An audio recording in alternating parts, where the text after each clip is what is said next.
it started as a sort of hobby, if you like, but we built up a following quite quickly. We did. Where it first started happening was a pub called the Windsor Castle in London, and like we did 4 Wednesdays that we had a residency, and the first 2 were empty and the second 2 were packed, and then we moved into a bigger hall, which was a place called the Music Machine, which holds a couple of thousand people, and they had us back there about twice, and we filled it both times, and like CBS at that time were wandering around going, hey, what's this band doing? You know, nobody's approached them about signing them, yet they're filling a place like the Music Machine.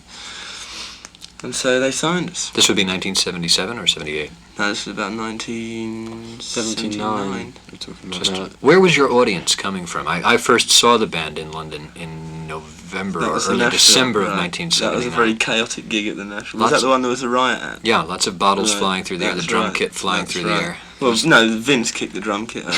Oh, that's what it was. The bottles came the other way.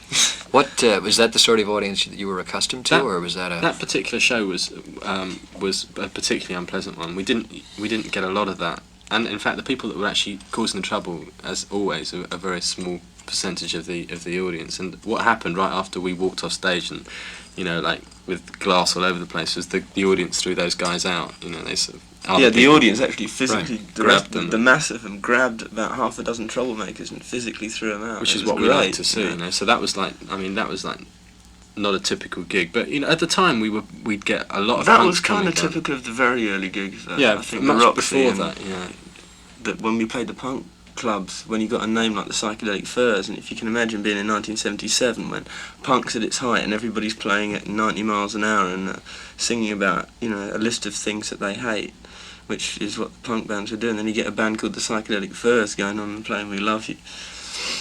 We had some bad reactions then, I think. Well, where do you think your audience came from, the people that were just sick of all of that?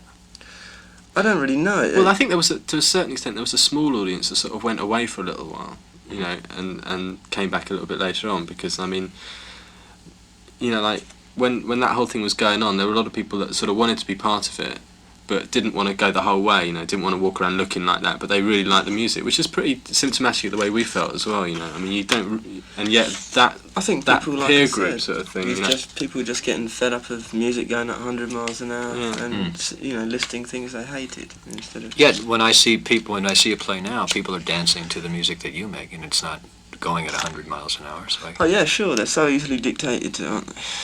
It's a fashion thing.